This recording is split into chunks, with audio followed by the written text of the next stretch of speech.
2018 എന്ന സിനിമയുടെ അണിയറ പ്രവർത്തനങ്ങൾക്കിടയിൽ സംവിധായകൻ ജൂഡ് ആന്റണി മുഖ്യമന്ത്രിയുടെ കഥാപാത്രം അവതരിപ്പിക്കുന്ന ജനാർദ്ദനോട് പറഞ്ഞത് ഇങ്ങനെയാണ്. നമ്മുടെ മുഖ്യമന്ത്രി രാവിലെ തന്നെ കൺട്രോൾ റൂമിലെത്തും, പക്ഷേ ക്ഷീണിതനായി ഇരിക്കണം, അതിശക്തനായി വെപ്രാളപ്പെട്ട പോലെ കാണപ്പെടണം. അങ്ങനെ ആയിരിക്കണം ഒരു പ്രേക്ഷകൻ ജനാർദ്ദനെ കാണുമ്പോൾ ആ സീനിൽ കാണേണ്ടത്. അഭിനേതാവായി പോയില്ലേ ജനാർദ്ദൻ? ജൂഡ് ആന്റണി പറഞ്ഞതുപോലെ തന്നെ ആ കഥാപാത്രത്തെ ചെയ്തു വെച്ചു. മന്ത്രി ഡാം തുറന്ന് വിട്ടതുകൊണ്ട് സംഭവിച്ച പ്രളയമാണെന്ന് ചിത്രീകരിക്കാനാണ് ആദ്യം ചർച്ച വന്നതെങ്കിലും പിന്നീട് ജനരോക്ഷമുണ്ടായാൽ അത് വലിയ രീതിയിൽ സിനിമയെ ബാധിക്കുമെന്ന് ഭയന്ന് അതിൽ നിന്നും അല്പം പിന്മാറുകയായിരുന്നു അത്രേ. കേരളം ഭരിക്കുന്നത് ഇപ്പോൾ UDF ആണോ അതോ മുസ്ലിം ലീഗ് ആണോ എന്നൊരു സംശയമുണ്ട്. VD സതീശൻ തന്നെയാണ് മുഖ്യമന്ത്രിയെങ്കിലും VD സതീശനെ മുൻനിർത്തിക്കൊണ്ട് ചരട് വലിക്കുന്നത് ഇനി കുഞ്ഞാലിക്കുട്ടിയാണോ അല്ലെങ്കിൽ പൊന്നാനിയിലെ ചില തങ്ങൾമാരാണോ എന്നൊരു സംശയമുണ്ട്. ഒരു സംശയം തോന്നാനുള്ള കാരണം, ഈ നമ്മുടെ ഭാരതം കോൺഗ്രസ്സുകാര് 10 വർഷം ഭരിച്ച സമയത്തും മൻമോഹൻ സിംഗിനെ മുൻനിർത്തിക്കൊണ്ട് സോണിയാഗാന്ധിയാണ് ഭാരതം ഭരിച്ചത്.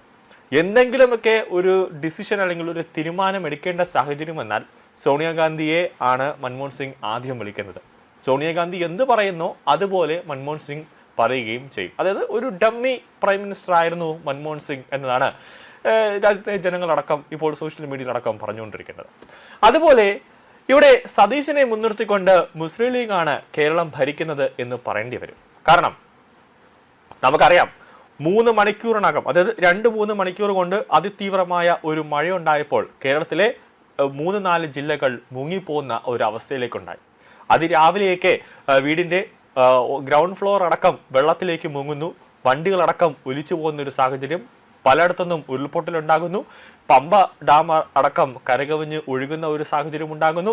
അങ്ങനെ പൂഞ്ഞാറിലടക്കം, കോട്ടയം, ഇടുക്കി, പത്തനംതിട്ട, റാണി അടക്കം ഇങ്ങനെ ഒരു പ്രളയത്തിൽ, മിന്നർ പ്രളയത്തിൽ ഇങ്ങനെ മുങ്ങിപ്പോകുന്നു. എന്ത് ചെയ്യണമെന്നറിയാതെ ജനങ്ങളിങ്ങനെ വിറങ്ങലിച്ച് നിൽക്കുമ്പോഴാണ് നമ്മുടെ കേരളം ഭരിക്കുന്ന മുഖ്യമന്ത്രി സ്വാഭാവികമായിട്ടും ചെയ്യേണ്ടത് എന്തായിരുന്നു? മുഖ്യമന്ത്രിയുടെ ഓഫീസിൽ ഒരു അടിയന്തരമായ ഒരു കൺട്രോൾ റൂം സജ്ജീകരിച്ചുകൊണ്ട് സകല ഗവൺമെന്റ് സിസ്റ്റങ്ങളും ഏകോപിപ്പിച്ചുകൊണ്ട് ഒരു പ്രവർത്തനം നടത്തേണ്ട മുഖ്യമന്ത്രിയാണ്. വയനാട് വലിയ രീതിയിൽ ഉരുൾപൊട്ടലുണ്ടായ സമയത്ത് പ്രധാനമന്ത്രി നരേന്ദ്രമോദിയുടെ ഓഫീസ് അതീവ ജാഗ്രതയിൽ അതിരാവിലെയോടുകൂടി തന്നെ കൺട്രോൾ റൂം സജ്ജീകരിക്കുന്നു. പ്രത്യേക കൺട്രോൾ റൂം പ്രധാനമന്ത്രിയുടെ ഓഫീസിൽ, അപ്പുറത്തേൽ ആഭ്യന്തരമന്ത്രി അമിത്ഷായുടെ ഓഫീസിൽ പ്രത്യേക കൺട്രോൾ റൂം സജ്ജീകരിക്കുന്നു. മിനിറ്റുകൾക്കുള്ളിൽ തന്നെ പ്രധാനമന്ത്രിയുടെ ഓഫീസിൽ നിന്നും നിർദ്ദേശം പോകുന്നു, നമ്മുടെ ഭാരതത്തിലെ സൈനിക റെജിമെന്ററിലേക്ക് നിർദ്ദേശം പോകുന്നു, തയ്യാറായി ഇരിക്കുക, ഏത് സമയത്ത് നിങ്ങൾ വയനാട്ടിലേക്ക് പുറപ്പെടേണ്ടി വരും, സകല സൈനിക വിന്യാസങ്ങളുമായി തയ്യാറായിട്ടിരിക്കാനായിട്ട് പ്രധാനമന്ത്രിയുടെ ഓഫീസിൽ നിന്ന് നടക്കുമ്പോൾ ഒരു നിർദ്ദേശം വരുന്നു. ആ നിർദ്ദേശത്തിന്റെ അടിസ്ഥാനത്തിൽ സൈനികർ എല്ലാ കാര്യങ്ങളും അവരുടെ ലോറികളിലും അവരുടെ വണ്ടികളിലുമായിട്ടും റെഡിയാക്കുന്നു. അത് ഹെലികോപ്റ്റർ മുഖേന പോകാനുള്ള സർവ്വ സജ്ജീകരണങ്ങളും ഇന്ത്യൻ സൈന്യം ചെയ്തിട്ടുണ്ട്. അപ്പോഴാണ് ഇവിടെ കേരളത്തിൽ നമ്മുടെ VD സതീശൻ എന്താണ് ചെയ്തത്? എറണാകുളത്ത് ഭാര്യയുടെ പിതാവ് ന്യൂമോണിയ ബാധിച്ച് ചികിത്സയിലാണ്. അദ്ദേഹത്തെ കാണാൻ വേണ്ടി ജനങ്ങളുടെ നികുതിപ്പണം കൊണ്ട്, ഖജറാവിൽ നിന്നും ജനങ്ങളുടെ നികുതിപ്പണം കൊണ്ട് എടുത്ത ഒരു ഹെലികോപ്റ്റർ, അത് ഏതെങ്കിലുമൊക്കെ ദുരിതം ഉണ്ടാകുന്ന സമയത്ത് ഒരു എവാക്യൂഷന് വേണ്ടി വാങ്ങിച്ചൊരു ഹെലികോപ്റ്റർ, വാടകയ്ക്ക് വാങ്ങിച്ചൊരു ഹെലികോപ്റ്റർ, കൂടാതെ അടിയന്തര സാഹചര്യങ്ങളിലേക്ക് ഏതെങ്കിലുമൊക്കെ ഒരു അവയവ ശസ്ത്രക്രിയയ്ക്ക് വേണ്ടി ഉപയോഗിക്കാനായിട്ട് വാങ്ങിച്ചിരിക്കുന്ന ഹെലികോപ്റ്ററിലാണ് VD സതീശൻ സ്വകാര്യ യാത്ര നടത്തുന്നത്. അത് ഭാര്യാപിതാവിനെ കാണാനായിട്ട് എറണാകുളത്തേക്ക് പോകുന്നത്.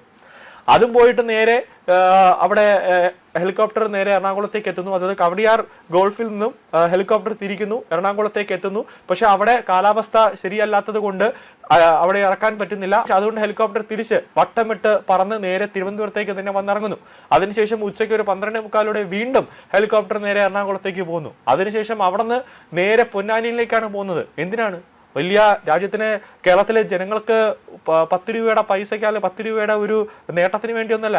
ഒരു മുസ്ലിം ലീഗ് ഒരിക്കലും ഒരു വിരുന്ന സൽക്കാരത്തിൽ പങ്കെടുക്കാനാണ്, ഇറച്ചി കഴിക്കാനാണ് ഈ എറണാകുളത്ത് നിന്നും നേരെ ഇവിടെ മലപ്പുറത്തേക്ക് ചിക്കൻ കഴിക്കാൻ വേണ്ടി പോകുന്നത്. ഈ ഒരു ചിക്കൻ കഴിക്കാൻ വേണ്ടി എറണാകുളത്ത് നിന്നും എന്തിനാണ് ഈ മലപ്പുറം വരെ പോകുന്നത്? മലപ്പുറം പൊന്നാനി വരെ പോകുന്ന കാര്യം എന്താണ്? ആ കഴിക്കണമെന്നൊരു മോഹമുണ്ടെങ്കിൽ എറണാകുളത്ത് തന്നെ നല്ല ചിക്കൻ കിട്ടുന്ന ഇഷ്ടംപോലെ കടകളുണ്ടല്ലോ. അപ്പോൾ അപ്പോൾ വി ഡി സതീശന് കേരളത്തിലെ ജനങ്ങൾ ഈ പ്രളയം വന്ന് മുങ്ങിച്ചത്താലും എന്ത് സംഭവിച്ചാലും ഒരു പ്രശ്നവുമില്ല, മലപ്പുറത്ത് പോയി പൊന്നാനി ചെന്ന് മുസ്ലിം ലീഗിലെ കുറെ മുല്ലാക്കന്മാരുടെ മുന്നിൽ നട്ടലും വളച്ച് അവരുടെ സന്തോഷപ്പെടുത്തി അവരുടെ മുന്നിൽ സാഷ്ടാംഗം പ്രണമിച്ച് നിന്നാൽ വി ഡി സതീശൻ ഇങ്ങനെ പോകാം. അതായത് അവർ ഇവിടെ വാടാ എന്ന് പറഞ്ഞാൽ വി ഡി സതീശൻ ഇവിടെ എത്തിയിരിക്കണം. ആ രീതിയിലാണ് ഇപ്പോൾ കാര്യങ്ങൾ നടക്കുന്നത്. ഇപ്പോൾ തന്നെ 2 മാസമായേ ഉള്ളൂ വി ഡി സതീശൻ സർക്കാർ വന്നിട്ട്. ഇപ്പോൾ തന്നെ ജനങ്ങൾ പറയുന്നത് എന്ത് സർക്കാരാണെന്ന്, ഇതിനെയും കാട്ടി ഭേദം പിണറായി വിജയനാണെന്ന് ചില ആളുകൾ ഇപ്പോൾ പറയാതെ പറയുന്നുണ്ട്. കാരണം ഈ പിണറായി വിജയൻ അഹങ്കാരം കാണിച്ച് തൻ്റെ ഇടം കാണിച്ച് ജനങ്ങളെയൊക്കെ ഉപദ്രവിച്ചത് കൊണ്ടാണ് മാറ്റിയതെങ്കിലും ഒരു പ്രശ്നം വന്നപ്പോഴെങ്കിലും അവരുടെ ഒരു ടീം ഉണ്ടായിരുന്നു. ഇവിടെ ഇപ്പോൾ അതായത് ഒരു സംവിധാനത്തിലേക്ക് പിടിച്ചിരുത്തുമ്പോൾ, ഒരു പോസ്റ്റിലേക്ക് പിടിച്ചിരുത്തുമ്പോൾ അത്യാവശ്യം കുറച്ച് പ്രവർത്തന പരിചയമുള്ള ഒരാളെങ്കിലും പിടിച്ചിരുത്തേണ്ടത് ആവശ്യമാണ്. ഇന്നേ വരെ വലിയ രീതിയിൽ ഒരു MLA അല്ലെങ്കിൽ ഒരു മന്ത്രിയോ ഒന്നും ആവാത്തൊരു വ്യക്തിയെ പിടിച്ച് നേരെ മുഖ്യമന്ത്രിയുടെ കസേരയിലേക്ക് ഇരുത്തിയതിൻ്റെ ഒരു പ്രശ്നമാണ് ഒരു പ്രളയം, ഒരു ചെറിയൊരു മിന്നൽ പ്രളയം വന്നപ്പോൾ പോലും സഹായിക്കാനായിട്ട് സർക്കാർ സംവിധാനങ്ങളൊന്നും തന്നെ ഒരു ഏകോപനം നടത്താൻ ഇ ഡി സതീശന് കഴിയാതെ വന്നതും പൊന്നാനിയിൽ ചെന്നിരുന്ന് ചിക്കൻ്റെ ലെഗ് പീസ് ഉറിഞ്ചു കുടിച്ചുകൊണ്ടിരുന്നതും കണ്ടത്. അത് മുസ്ലിം ലീഗ് വൈസ് പ്രസിഡന്റ് ഫൈസൽ ബാഫക്കിക്ക് മുന്നിലാണ് ഈ വി ഡി സതീശൻ ചെന്നിരുന്നുകൊണ്ട് ഈ ചിക്കനും ഒക്കെ കഴിക്കുന്ന ഒരു സാഹചര്യം വന്നത്. എന്താണ് ഇത്ര തിട്ടൂരമെന്നറിയില്ല. പറഞ്ഞു വരുന്നത് കേരളത്തിൽ കലിതുള്ളി മഴ പെയ്തുകൊണ്ട് തിരിഞ്ഞു പോലും നോക്കാതെ കേരളത്തിന്റെ മുഖ്യമന്ത്രിയെ പറ്റിയാണ്. ആരെന്ത് ചോദിച്ചാലും വെറുതെ ചിരിച്ചുകൊണ്ട് മാത്രം നിൽക്കുന്ന ഒരു വ്യക്തി. എന്താണ് താങ്കൾ ഈ ചിക്കൻ കാല് കണ്ടിട്ടില്ല എന്ന് സോഷ്യൽ മീഡിയ തന്നെ ചോദിക്കുന്നുണ്ട്. പത്തനംതിട്ടയിലും ഇടുക്കിയിലും ഒക്കെ ഈ സെൻസിറ്റീവ് ആയിട്ടുള്ള പ്രദേശങ്ങൾ ഇങ്ങനെ മുങ്ങിപ്പോകുന്ന ഒരു അവസ്ഥ എത്തുന്നു. 2018 വലിയ രീതിയിലുള്ള ഒരു മിന്നൽ പ്രളയം വീടുകളിലേക്ക് ഉണ്ടാകുന്നു. അപ്പോഴൊന്നും തന്നെ നമ്മുടെ മുഖ്യമന്ത്രിക്ക് ഒരു ഏകോപനം പോലും നടത്താനുള്ള ഒരു ചുമതല, അല്ലെങ്കിൽ അവിടത്തേക്ക് ഒരു മന്ത്രിയെ വിട്ടുകൊണ്ട് അവിടുത്തെ സ്ഥിതിഗതികളൊന്ന് വിലയിരുത്ത്, ഒന്ന് ഏകോപിക്ക് എന്ന് പോലും പറയാൻ വി ഡി സതീശന് തയ്യാറാകുന്നില്ല എന്നത് വലിയ കഷ്ടം തന്നെയാണെന്ന് ജനങ്ങൾ തന്നെ ഇപ്പോൾ പറയുന്നുണ്ട്.